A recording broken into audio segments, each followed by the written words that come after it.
Sayadaw was explaining on Samadhi, right view, and Sayadaw was explaining on different categories of Samadhi. Sayadaw had explained about Kamma Samadhi so far. There is still a lot to be explained together with stories, but Sayadaw only explained on the nature of Kamma Samadhi and the definition. But one must understand that it is very important to have Kamma Samadhi. One must have the knowledge that doing bad deeds will bring bad results. Doing good deeds will bring good results. Having this knowledge, one can refrain from misconduct. If a person commits wrong action by body, speech and mind, because of his or her bad volition, one will have bad results. And when one performs pure, clean, gentle, cultured action by body, speech and mind, his or her good volition will bring good results. And one must understand this. Having this knowledge, the person who does not want to meet harm will have moral shame and moral fear on wrongdoing. One must have the knowledge that misconduct by body, speech and mind are things that are worthy of shame and fear. Knowing that misconduct are shameworthy and frightening, one will be able to refrain from misconduct. So moral shame and moral fear is the kind of power that is essential for everyone. Every human being needs to have moral shame and moral fear. So this hiri uddhappa, moral shame and moral fear, are called power. So it is called hiri bala, power of moral shame, and uddhappa bala, power of moral fear. Having these two powers, moral shame and moral fear, one will be shameful to do misconduct which are degrading. One will have moral fear from doing bad action. So if one does not have these two powers of moral shame and moral fear, one must cultivate them. One must cultivate so that moral shame and moral fear will become very strong. Having Kamma Samadhi, it is just the foundation. One should make this knowledge matured. Having matured Kamma Samadhi, one can develop moral shame and moral fear, and the person can practically refrain from such misconduct. The person will be able to prevent, refrain, suppress and cure such misconduct. When the person is able to refrain from misconduct, the person will have benefit. The more the person gets benefit, the more the person will value this moral shame and moral fear. The more the person can refrain from misconduct, the more the person will be free from harm and danger. And one should also cultivate wholesome, pure, gentle action by body, speech, and mind. As much one can accumulate wholesomeness, there will be more benefit. And also in the course of Satipatthana practice, if one is lazy or if one is taking easy in the practice, unwholesome mind and defilement can creep in. So one should have moral shame and moral fear to lack mindfulness. One should have moral shame, moral fear to miss or to fail to note the object. So the yogi should be very careful to be mindful every single second. So yogis should be very careful, very cautious to be mindful. As much the person is careful, there will be more mindfulness. When mindfulness becomes very strong, kilesa defilement will have no chance to arise, and thus the mind will be safe, secure, and will be free from defilement. When the mind is safe, secure from kilesa defilement, the mind will not be agitated by these defilements, and thus the mind will be calm and tranquil. And this is the true cause to attain genuine peace. So in the practice, yogis should be very mindful. Yogis should value mindfulness, and yogis should practice intensively, meticulously.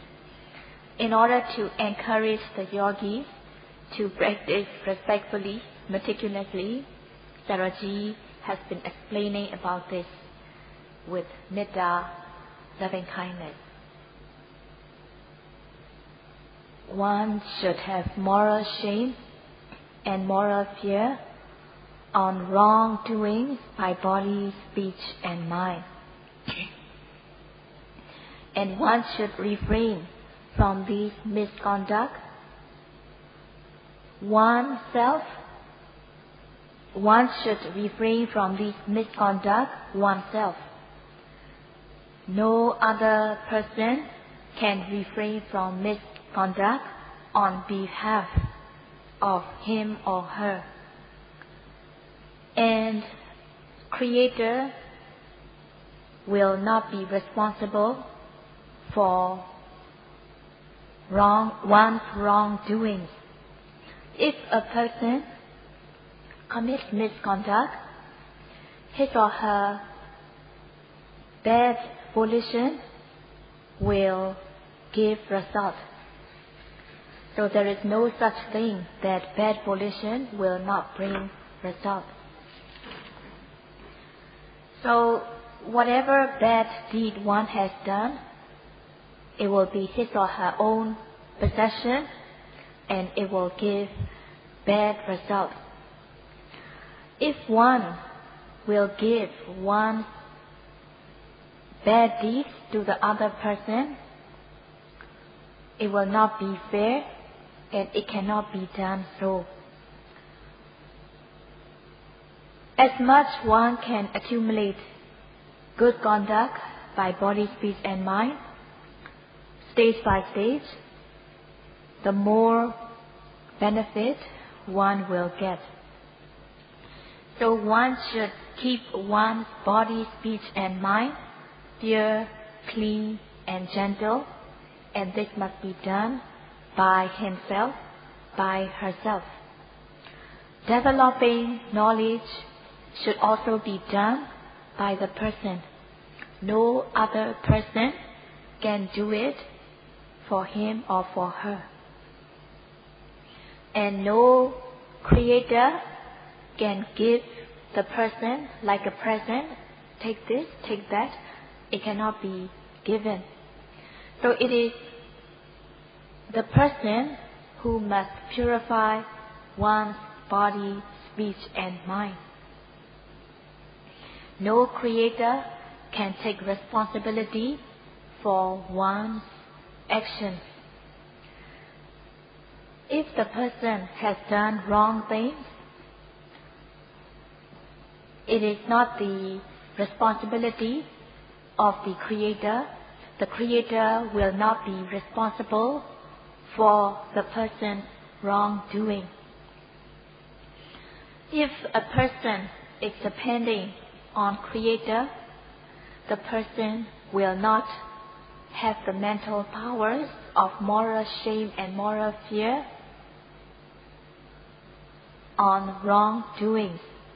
So the person will be committing misconduct freely. If the person is totally depending on the Creator, the person will not make the effort to practice, which are the goals to attain genuine peace. So in this way, the person will not make the effort to refrain from things. The person will not make the effort to refrain from bad things. The person will not make the effort to perform wholesome things if the person is depending on the Creator. So depending or taking refuge on wrong things, the person will not have any courage to refrain from misconduct. The person will not have any courage to perform good deeds, and thus the person will be losing courage. And the person will be wasting his or her time on blind faith. Buddha showed the way. Buddha explained which path one should not follow and which path one should follow. So Buddha guided the way. And Buddha does not take responsibility for one's mistakes. It is the person himself, herself, who should refrain from misconduct and who should perform good deeds. So Buddha did not just give good deeds to the person, but it is the person himself, herself, who has to work for it. One must make one's own effort to perform good deeds, and one must make one's own effort to walk on the right path of effort in order to dry up kilesa defilements, so that the mind will be in peace. One should make initial stage of effort, and also one should put up step up effort, and one should put effort stage by stage until one finally reaches his or her goal. So these three stages of effort must be asserted, and one should assert effort himself, herself. If the person performs wrongdoing, nobody else can take responsibility of his or her wrongdoing. The person will suffer if the person commits wrongdoing, and the person will enjoy benefits if she performs good deeds. So the person must have the courage to refrain from bad deeds. The person should be courageous to perform good deeds. And Akkhataro Tathagata, it means that Buddha can only guide the way. Buddha can only lead the way, but it is the person who should make his or her own effort to practice. If the person walks on the wrong path, then one will be committing bad deeds, and thus one will not be free from kilesa defilement. Patipanda pamokhanti, it means that if the person walks on the right path of practice, if the person practices correctly, then the person can free himself, herself from the bondage of kilesa defilement. And the other benefit is Jayino Mara Bandhana. It means that if the person practices, the person is called Jayi. Jhana here can be Lokiya jhana, mundane kind of jhana. The mundane kind of jhana where one observes the kasina object in order to tranquil the mind. The person who practices this Lokiya jhana can also be called Jayi. And the person who practices Vipassana, when the person observes and notes the presently arising object, when the person gains momentum in the practice, the person will understand cause and effect, and also the person will understand impermanent suffering and non-self. So the person who is observing the presently arising object in order to know the true nature of cause and effect and impermanent suffering and non-self, such a person is called Jayi. So when practicing, for example, rising and falling of the atonement, which is arising at the present moment, yogi should make the effort so that his or her noting will be effective. Yogi should note in such a way that the noting mind will be face to face or direct with the object. And also, yogi should note in such a way that the noting mind will be rubbing against the object. So aiming, directing the noting mind towards the object, it is one of the jhanic factors. The noting mind rubbing against the object, it is also one of the jhanic factors.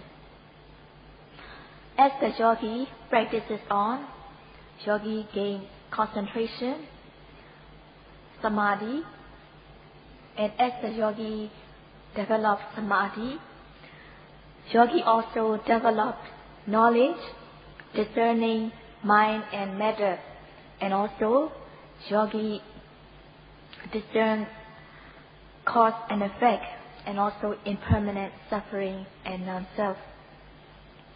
So that's why when the yogi is noting on the object, yogi should aim the noting mind towards the object, and the yogi should note in such a way that the noting mind will rub onto the object. When the yogi is able to note this way, yogi will develop knowledge. Having developed knowledge, kilesa defilements are overcome. Kilesa defilements are called kilesa mara. They are called kilesa killer. They can kill the person. Even if the person does not die, but the person's reputation will die due to the kilesa defilements. That's why kilesa defilements are called kilesa mara. And when the yogi practices, the yogi can be free from kilesa defilements. Yogi can be free from the bondage of kilesa defilements. And thus, yogi will be free from defilement if he, she walks on the correct path of practice. If the person fails to walk on the correct path, the person cannot be free from the bondage of kilesa defilement. So in order to be free from the bondage of kilesa defilement, yogi should be noting effectively so that his or her noting will be effective. The noting mind should rub onto the object. The noting mind should be direct or face to face with the object. The noting mind should rub onto the object, and his or her noting will be effective, and thus he, she can be free from the bondage of kilesa defilement.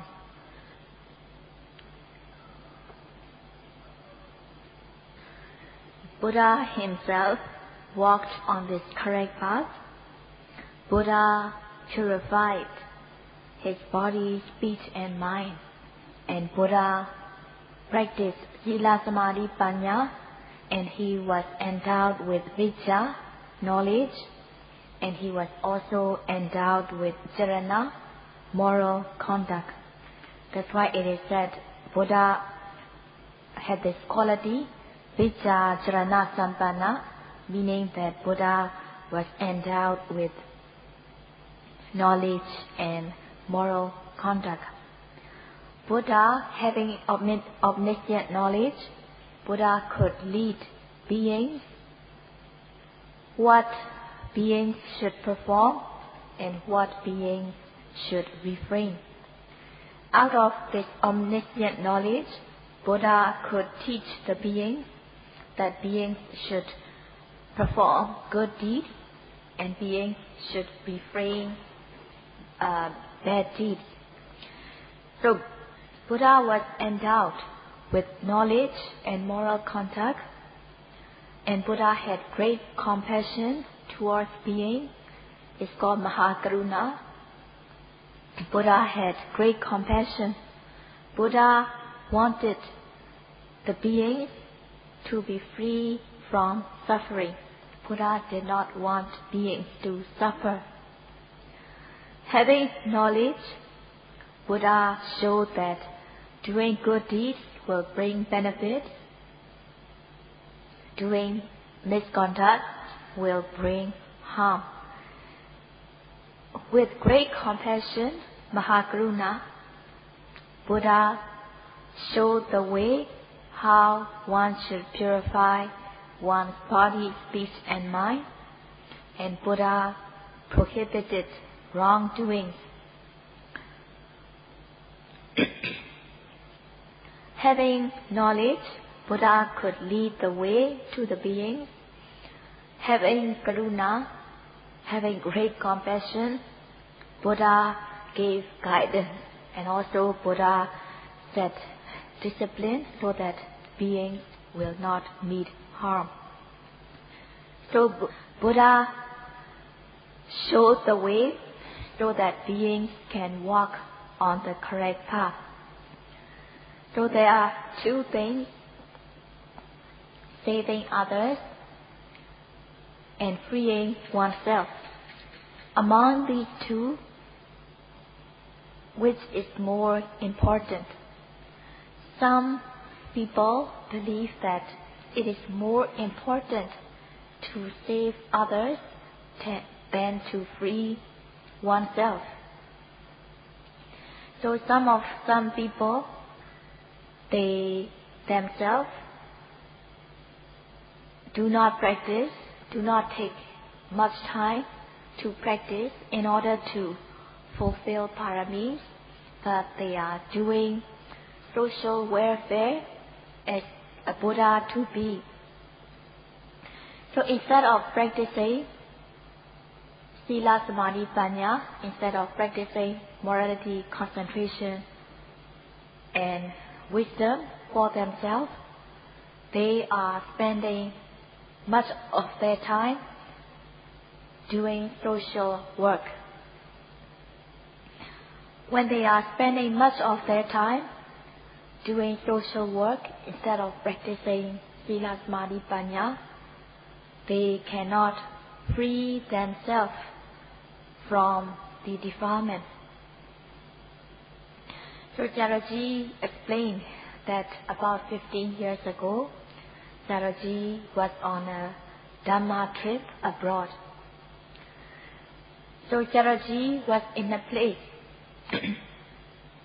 where most of the people believed that it is more important to save others than to free oneself.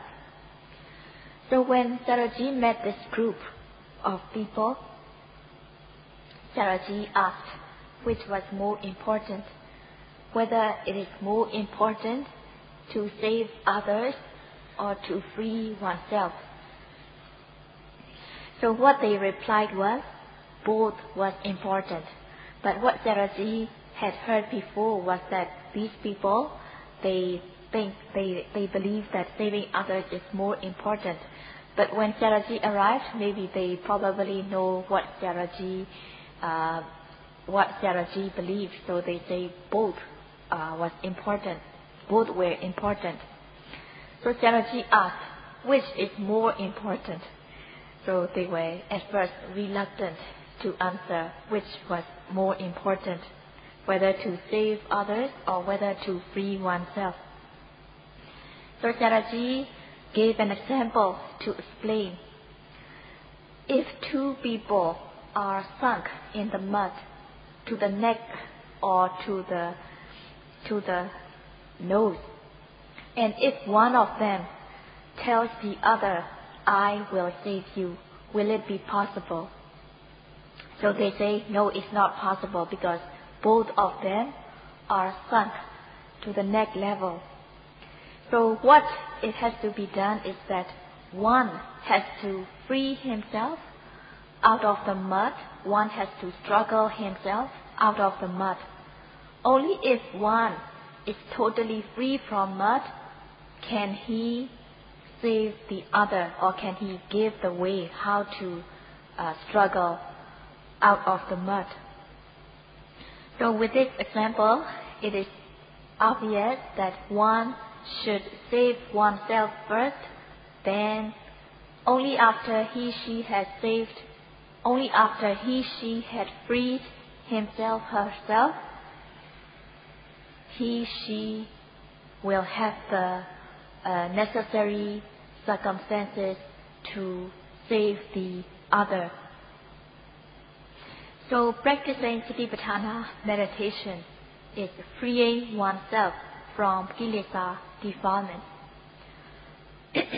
Only if one has practiced to a satisfactory level, only if the person has freed himself, herself from the defilements, she will be able to help better to save others. So just like in the example, if both the persons are sunk in the mud, any one of them cannot save the other. So in the same way, one should practice Satipatthana meditation so that one can free oneself and one can save others after freeing oneself. So one should practice Satipatthana meditation in order to gain knowledge. After practicing and gaining knowledge, one can help others better. Buddha himself practiced Satipatthana meditation, and Buddha could free himself out of suffering. Buddha could free himself from the suffering, and Buddha could lead the way after Buddha himself walked on this correct path. Buddha fulfilled paramis. Many lives, Buddha was endowed with sarana, moral conduct, and Buddha to be was endowed with ordinary knowledge. And in Buddha's last life, Buddha attained extraordinary knowledge, this omniscient knowledge. Buddha practiced himself so that Buddha freed himself totally from the bondage of kilesa defilements. Buddha freed himself totally from kilesa defilements by practicing. Because Buddha practiced himself, Buddha knew the way because he himself practiced. So yogis who are here should have faith and confidence on the teaching of the Buddha, because Buddha himself had walked on this path and Buddha himself had attained this knowledge. So it is said that Karaka Seva Katha Visesato Adebetasa Sadini. It means that the person who had practiced himself will gain benefit, and the teaching of such person who practiced himself who will bring benefit to others in a special way. So Buddha had led the way, the path, Sila path, Samadhi path, and Panya path. Buddha himself walked on this path, and Buddha could free himself totally from kilesa defilements by walking on this path. So Buddha practiced the way himself. Buddha gained benefits himself. So what Buddha taught can bring benefit to other beings. There is no doubt about it. So the teachings Buddha had given are not imaginary, because Buddha himself practiced and gained this omniscient knowledge. So it is not imaginary. Buddha showed the way, Buddha guided with great compassion towards beings. So the yogis who are here, they should have faith and confidence on the teaching of the Buddha, because Buddha himself practiced this way. So Charaji would like to urge the yogis to practice intensively, respectfully, according to the teaching of the Buddha, which Buddha himself had practiced.